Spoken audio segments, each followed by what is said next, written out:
Imagine for a moment waking up one day and feeling that your body doesn't entirely belong to you, that there's something inside you that doesn't quite match the image staring back from the mirror.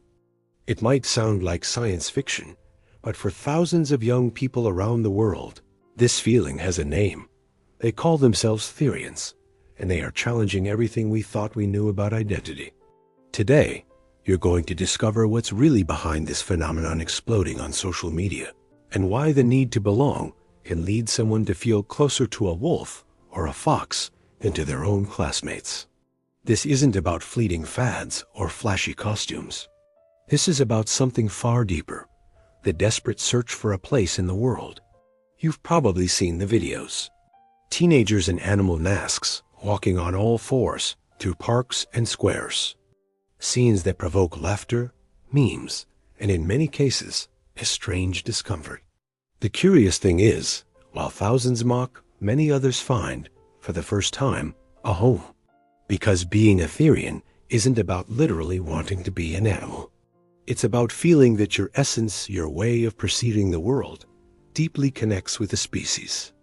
It's the difference between dressing up as a wolf at carnival and feeling that within you, a pack is waiting to be recognized. This movement wasn't born yesterday with TikTok. It has roots in 1990s internet forums, when people experiencing this connection began sharing their experiences in the anonymity of the web. They called themselves Therianthropes, taking a Greek word referring to beings that are half beast, half human. For decades, they were an invisible community, a whisper in the vast digital conversation, until the algorithm decided to amplify their voice. And this is where the story becomes fascinating. Why did something that was a discrete niche for 30 years suddenly explode as a global phenomenon? The answer lies in the most basic, yet most complex psychology, the need for identity and belonging. We live in a liquid age, as sociologists describe it. Traditional identities have diluted. Being someone's son, a student, or a neighbor is no longer enough. Today's youth navigate a sea of infinite possibilities, but also profound loneliness. Social media offers a paradoxical solution. It connects you with the entire world, yet empties your room of real friends. And then, when a teenager feels invisible, displaced, or simply different, they find an online community that tells them, you aren't broken, you are unique. The way you feel has a name. You are a Therian. What's striking is that, for many, this identification isn't a game. Psychologists explain that adolescence is, by nature, a period of exploration and opposition. A young person needs to say, I am not you, to begin constructing their own I am.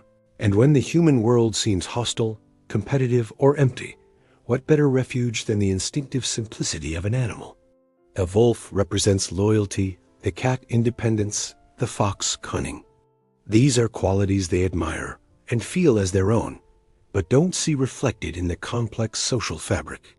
But here comes the controversial element, the one that will spark debate. To what extent is this a genuine identity? And to what extent is it a response to an emotional wound?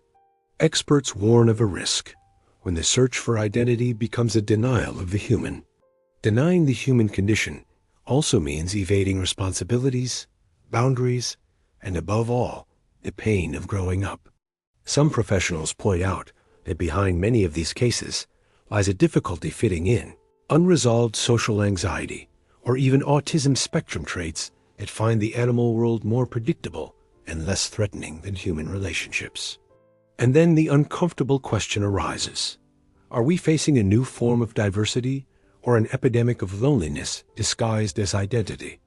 Because the worrying part isn't a kid putting on a mask and running on all fours. The worrying part is that they feel they need to stop being human to feel accepted.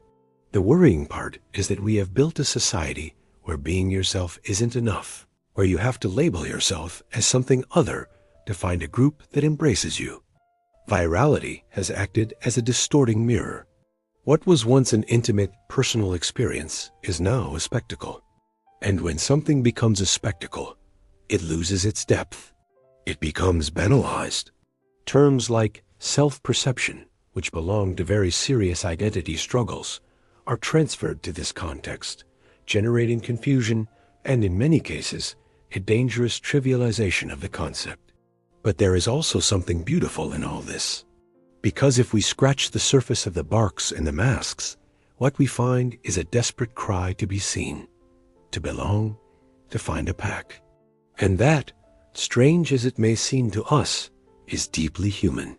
Human beings need rituals, symbols, and communities.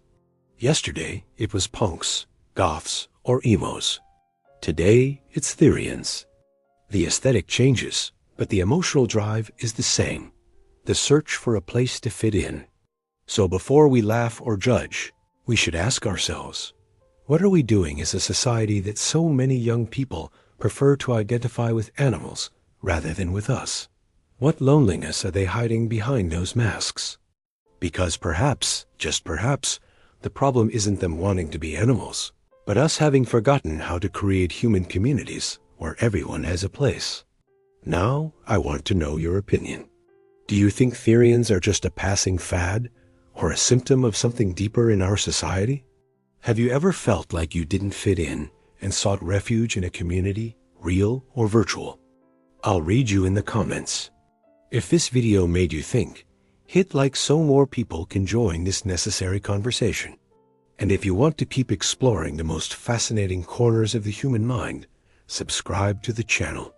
Because understanding others, no matter how strange they seem, is the only way to understand ourselves.